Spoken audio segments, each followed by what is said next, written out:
Shot, he scores! And the Ballers win! Helena is no longer undefeated! I'm not superstitious, but I am a little stitious. Barons win! Barons win! Cody Jansen stopped 92 out of 95 shots, including a penalty shot in overtime. Somehow he still only wound up the third star of the game. You like that? Jansen has a heart. You're smoking crack!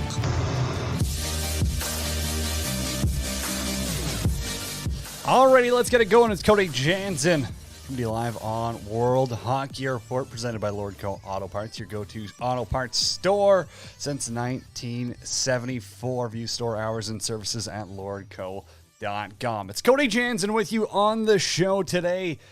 In about 20 minutes, we'll get Tyler Kuehl on. We'll talk East Coast with him, and then West Coast later with Annie O'Donnell at 12:40. If you are in Alberta. In a minute, we'll get connected with Adam Ermintrout as well in Saskatchewan. And don't forget, you can join the conversation anytime on 12 Ounce Sports, Facebook, Twitter, YouTube, Twitch, Zingo TV, channel 761 as well. The big story, if you missed it, it's Leon Draisaitl and Jim Matheson. Lots of reasons for why the Oilers are playing the way they are in terms of winning and losing. What do you think is the number one reason for the losses now? Is there one thing that you, in your own mind, you're saying we got to get better at that? Yeah, we have to get better at everything. Would you like to expand on that? No. You can do that. You know everything. Why are you so pissy, Leon? Why are you so pissy? I'm not. I'm just answering your... Yeah, you are. Whenever I ask you a question. I gave you an answer. Not a very good one. Okay. Well, I have one more for you. Leon, you show your frustration on the ice last game against Ottawa.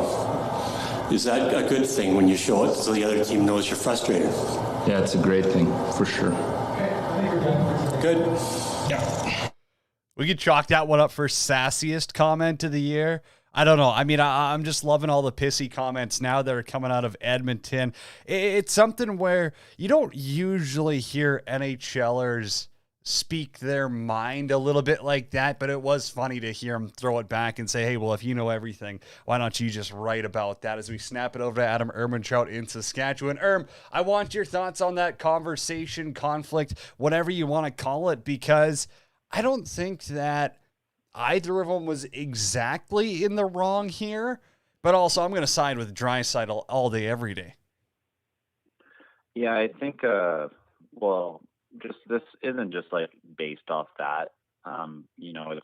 I've watched a lot of the Leon Draisaitl press conferences over the years, and I mean, Jim Matheson definitely, he asks like weird questions. Like, we posted the Nugent Hopkins clip where he asked him if he was going to fight again, and then Larry asked Mikko Koskinen if he thought he was an NHL goalie, and then there's another time where he asked Connor McDavid if he had his wisdom teeth out, because that's why he thought he was getting sick. So, I mean, there's definitely a history. Definitely both in the wrong, both in the right, whatever you want to call it. I think that where Draisaitl went wrong is the whole, everything. I thought that was maybe a bit much, but I mean, for Matheson to do that, and you saw guys like Bobby Ryan and Mark Method and Jeff O'Neill kind of chime in, where it was like, you're being asked that question because he's trying to lead you in a direction. It's like, okay, well, our goalie has to be better. Oh, like, you think your goalie sucks? And it's like, okay, well, our D zone isn't good enough. Oh, you think the coach isn't smart enough? So it's kind of like a lose-lose answer. Like,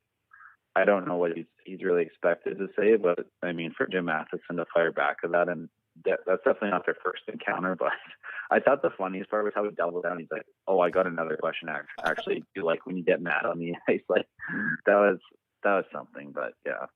And you know what? Like, I'll give Jim Matheson credit because he went on Inside Sports last night with Reed Wilkins as well, and I heard it, and he owned up to it. You know, he kind of went out there and said, "Hey, if I don't say something," he feels like he was kind of wimping out. So he felt he needed to fire back at Draisaitl. Now that is, journalists feel like they need to argue, fight, compete with athletes. A little bit too much of an attention grab in your mind? Yeah, I think that is too much. Like, just because, you know, as a journalist, your job is to go in there